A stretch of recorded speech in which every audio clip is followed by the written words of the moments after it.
quel type? Je pense que alors, il y a pas de, pour moi, il y a pas de barrière à l'âge, hein, comme je vous dirais, parce que il y a vraiment aujourd'hui, on sait qu'on changera tous de métier quasiment, donc il faut bien que les gens puissent. Il faut pas. Alors, moi, je vais parler de mon côté parce que je pense que eux peuvent parler d'autres méthodes de travail que les nôtres, hein. Elles sont un peu différentes de par.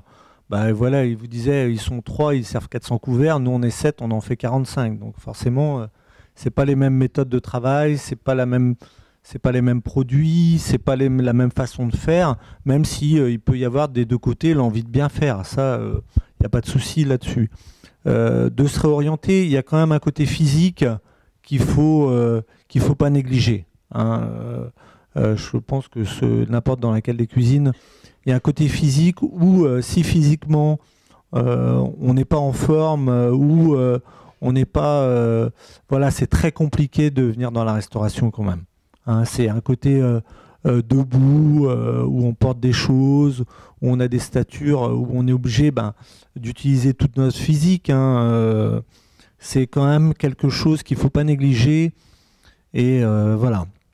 Après, l'évolution aussi, il faut savoir que si on est dans notre secteur d'activité, je prends Saint-Brieuc et ses alentours un petit peu, on vit à Saint-Brieuc, euh, je, allez, y a pas, c'est pas un secteur économique super puissant qui vous offrira euh, l'éventail de postes que vous pouvez avoir sur une grande métropole. Donc il faut déjà bien savoir ce que si vous voulez rester dans si vous êtes installé ici, si vous avez une maison ici, est-ce que vous voulez rester ici ou pas? Donc selon si vous voulez rester dans votre région, vers quoi vous voulez aller. Ça, c'est vachement important aussi. Je pense que dans une formation, il ne suffit pas de se dire, moi, je veux aller dans un restaurant gastronomique. C'est facile. Bon, il y en a quelques-uns sur Saint-Brieuc, mais c'est pas énorme non plus. Si on prend le nombre d'emplois, ça doit représenter peut-être une centaine d'emplois, pas plus. Donc, autant vous dire que les postes sont pas, il n'y en a pas tous les jours sur le marché non plus. Donc, est-ce que c'est ça qu'on veut faire? Est-ce qu'on veut aller vers la restauration collective? Où là aussi, les postes sont, je pense qu'il y a des postes, mais c'est pas pléthorique non plus. Aujourd'hui, on sait bien qu'il y a la crise, donc donc il faut vraiment penser. C'est comme je parlais des jeunes en apprentissage. Il faut aujourd'hui pas prendre malheureusement. Moi, mon plaisir, c'est vrai que j'ai pas envie. C'est un peu dommage que je parle comme ça, que je vous parle pas des produits qu'on fait, mais il faut bien parler des choses, de la réalité de la vie. C'est-à-dire que quand on se lance dans une formation, il faut prendre tout en compte autour de soi, quoi. Hein, donc, mais il n'y a pas de. Je vois pas pourquoi. Je vois pas pourquoi on ne peut pas réussir à 40 ans, à 45 ans. Je dirais qu'après, après, c'est plus complexe d'un point de vue physique, à mon avis, quoi. Je pense qu'il faut faire très attention à ça, hein. Ça, forcément, ça joue, hein, dans tous les métiers manuels. Après, il faut prendre en compte aussi le côté apprentissage, c'est-à-dire que quelle entreprise va vous prendre pour vous réorienter, qu'est-ce que vous avez vraiment envie de travailler. Voilà, c'est un peu tout ça c'est un grand domaine, mais c'est beaucoup lié. On est très humain, puisqu'on travaille avec l'humain aujourd'hui. On est encore un des secteurs, je tiens à le rappeler, c'est le seul secteur qui n'a pas débauché de personnes en 5 ans, hein. C'est-à-dire qu'on a continué à employer des gens et à maintenir les emplois depuis 5 ans, mais forcément, c'est lié à des contraintes, donc notamment celle du physique est important, quoi. Voilà, c'est un peu ça que je dirais, c'est comme dans n'importe quel emploi, faut d'abord voir sa personnalité, son environnement, ce qu'on a envie de réaliser et voir si c'est réalisable. Mais ça peut être que la personne qui doit le décider, quoi. Là, par exemple, en ce moment, j'ai quelqu'un qui a pris c'est un DIF, on appelle ça, non? Un CIF, voilà. J'ai quelqu'un qui passe son CAP en 6 mois ou un an avec le Greta de je sais plus où, qui est chez moi, là, pendant 1 mois et demi en stage. Bon, ça se passe très très bien. Je vois que lui, il est très motivé, que ça marche bien et qu'il réussira, je pense, mais c'est un parcours, je pense, qui n'est pas facile quand même. C'est pas facile. Bah, quelqu'un qui avait fait un BEP chez moi en un an, qui lui avait fait qui était en faculté avant, qui est très bon, hein, et qui, lui, aujourd'hui, est rentré en BTS en alternance avec... il doit faire son BTS à Vannes, je crois. Mais il faut trouver des entreprises qui sont capables de donner beaucoup de temps aux stagiaires. Et je sais que c'est assez complexe. Moi, ma structure, je ne lui avais pas conseillé de continuer chez moi parce que je ne me rappelle plus, mais c'était quelquefois, je ne le voyais pas pendant un mois. Lui, après, il avait 3 semaines de cours. Enfin, après, c'était plus les grosses entreprises ou les grosses enseignes qui pouvaient l'accueillir.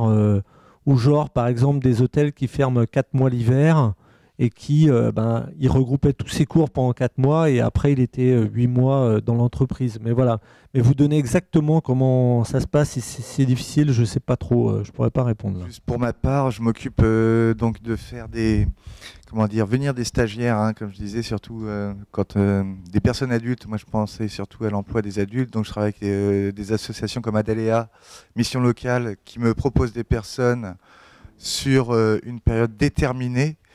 Je sais qu'à mon actif, il y a des personnes aujourd'hui qui ont trouvé un emploi, qui ont travaillé dans mes locaux, qui ont été donc formées, qui ont une base, comme je le disais tout à l'heure, au métier de cuisinier, du moins, ou agent de collectivité, puisque je ne pense pas qu'il faille parler uniquement de restauration gastronomique aujourd'hui.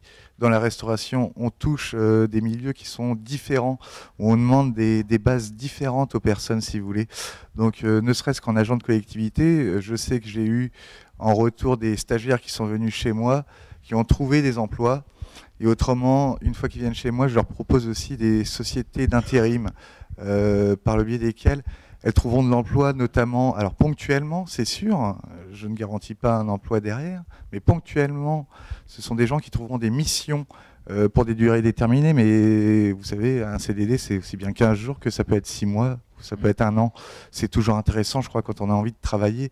Donc ces personnes-là, aujourd'hui, ont un emploi ou ont un début d'emploi, et qui dit que le CDD ne débouchera pas sur un CDI. Donc ces personnes-là qui sont venues par le biais d'associations, souvent, hein, puisque Mission Locale et Adaléa sont des associations, trouvent de l'emploi, en étant passées certes par Brest Restauration et par aussi les associations. Mais je pense que notre métier aujourd'hui peut attirer divers milieux, pour divers emplois en tant que, c'est sûr, plongeur, mais on peut avoir aussi besoin de préparateurs, de chauffeurs, livreurs, entre autres. On propose un autre panel que la restauration traditionnelle et la restauration gastronomique pure. Je pense d'ailleurs qu'on est un métier plus porteur d'emploi qu'une restauration gastronomique. Je suis sûr que pour n'importe quelle personne qui vient se présenter, on peut lui proposer éventuellement un poste, dans la mesure où elle veut bien travailler. Enfin, j'essaie justement de faire un maximum d'insertion, et je vois ma cuisine même d'un côté social en plus. C'est un message que j'essaie de faire porter. Est-ce que c'est dû à l'établissement dans lequel je travaille? Je ne sais pas. Mais aujourd'hui, pour moi, c'est une mission d'essayer de former et d'apporter de l'emploi aux gens, et leur dire que la restauration, c'est un métier qui est porteur. Plus l'administration, donc le Pôle emploi, nous donnera les moyens de faire ces choses-là, je pense, plus les types d'entreprises comme les miennes, il y en a d'autres bien entendu, mais mettront ce système-là en place dans les cuisines et tout le monde en sera bénéficiaire, et ça c'est clair et net.